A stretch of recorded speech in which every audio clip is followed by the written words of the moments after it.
ದಿವಂಗತ ಶ್ರೀ ಬಸಗೌಡ ರಾಚಗೌಡ ಅವ್ವಕ್ಕನವರ ಸರ್ಕಾರಿ ಪ್ರೌಢಶಾಲೆ ಶೇಗುಣಸಿ ತಾಲೂಕು ಅಥಣಿ ಇಲ್ಲಿ ವಿಶ್ವದ ಶ್ರೇಷ್ಠ ಸಂವಿಧಾನವಾದ ಭಾರತದ ಸಂವಿಧಾನವು ಅಂಗೀಕಾರವಾದ ಈ ದಿನದಂದು ನಮ್ಮ ಶಾಲೆಯ ಮುಖ್ಯೋಪಾಧ್ಯಾಯರಾದ ಎಚ್.ಎಂ. ಕೋತ ಸರ್, ಸಿಬ್ಬಂದಿ ವರ್ಗದವರಾದ ಜುಗಳ ಮೇಡಂ, ಮಹಾನಂದ ಮೇಡಂ, ಬೋರ್ಗಲ್ ಗುರುಗಳು, ಬುಲ್ಬುಲೆ ಗುರುಗಳು, ಹಳ್ಳೂರು ಗುರುಗಳು, ಆಲಗುರು ಗುರುಗಳು, ಕಲ್ಕೇರಿ ಗುರುಗಳು, ಬಡಿಗೇರ್ ಗುರುಗಳು, ಶಬ್ಬೀರ್ ಹಾಗೂ ಶಾಲೆಯ ಭೂದಾನಿಗಳಾದಂಥ ಶ್ರೀ ರಾಚಗೌಡ ಅವ್ವಕ್ಕನವರ್, ಶಾಲೆಯ ಎಸ್ಡಿಎಂಸಿ ಅಧ್ಯಕ್ಷರಾದ ಶ್ರೀ ಮಲ್ಲ ಸತ್ತಿಗೌಡರ್, ಶಾಲೆ ಉಪಾಧ್ಯಕ್ಷರಾದಂಥ ಶ್ರೀ ಮಲ್ಲಿಕಾರ್ಜುನ ಅವ್ವಕ್ಕನವರ್ ಹಾಗೂ ಸದಸ್ಯರಾದ ಶ್ರೀ ರಾಮಪ್ಪ ಐಗಳಿ, ಶ್ರೀ ಪ್ರಭು ನಂದಕನವರ್, ಶ್ರೀ ಶಿವಪುತ್ರ ಗಸ್ತಿ, ಶ್ರೀ ಸತ್ಯಪ್ಪ ಕಾಂಬ್ಳೆ, ಶ್ರೀಮತಿ ಕಸ್ತೂರಿ ಕೇಮಣ್ಣವರ್, ಶ್ರೀಮತಿ ಕಮಲಾ ಮೋಪಗಾರ, ಶ್ರೀಮತಿ ಸವಿತಾ ಕರಬಸವಣ್ಣರ್ ಹಾಗೂ ಶಾಲೆಯ ಮುದ್ದು ವಿದ್ಯಾರ್ಥಿಗಳಿಂದ ಸಂವಿಧಾನ ಪೀಠಿಕೆ ಪ್ರಮಾಣ ಮಾಡಿ ಹೇಳುವುದರ ಮುಖಾಂತರ ಡಾಕ್ಟರ್ ಬಿ.ಆರ್. ಅಂಬೇಡ್ಕರ್ ಅವರ ಫೋಟೋ ಪೂಜಾ ಕಾರ್ಯಕ್ರಮವನ್ನು ವಿಜೃಂಭಣೆಯಿಂದ ನೆರವೇರಿಸಲಾಯಿತು.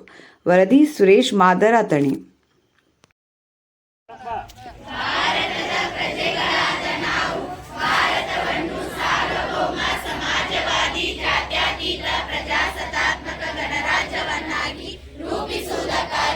ಭಾರತದ ಎಲ್ಲಾ ಪ್ರಜೆಗಳಿಗೆ ಸಾಮಾಜಿಕ, ಆರ್ಥಿಕ ಮತ್ತು ರಾಜಕೀಯ ನ್ಯಾಯವನ್ನು, ವಿಚಾರ, ಅಭಿವ್ಯಕ್ತಿ, ನಂಬಿಕೆ, ಧರ್ಮ ಮತ್ತು ಉಪಾಸನೆಯ ಸ್ವಾತಂತ್ರ್ಯವನ್ನು, ಸ್ಥಾನಮಾನ ಮತ್ತು ಅವಕಾಶಗಳ ಸಮತೆಯನ್ನು ದೊರೆಯುವಂತೆ ಮಾಡುವುದಕ್ಕಾಗಿ ವ್ಯಕ್ತಿ ಗೌರವ, ದೇಶದ ಏಕತೆ ಮತ್ತು ಸಮಗ್ರತೆಗಾಗಿ ಎಲ್ಲರಲ್ಲಿ ಭ್ರಾತೃತ್ವ ಭಾವನೆಯನ್ನು ಮೂಡಿಸುವುದಕ್ಕಾಗಿ ದೃಢ ಸಂಕಲ್ಪ ಮಾಡಿ ನಮ್ಮ ಸಂವಿಧಾನ ಸಭೆಯಲ್ಲಿ 1949ನೇ ಇಸ್ವಿಯ ನವೆಂಬರ್ ತಿಂಗಳ 26ನೇ ದಿನದಂದು ಈ ಸಂವಿಧಾನವನ್ನು ನಮಗೆ ನಾವೇ ಅರ್ಪಿಸಿಕೊಂಡು ಅಂಗೀಕರಿಸಿ ಶಾಸನವಾಗಿ ವಿಧಿಸಿಕೊಂಡಿದ್ದೇವೆ.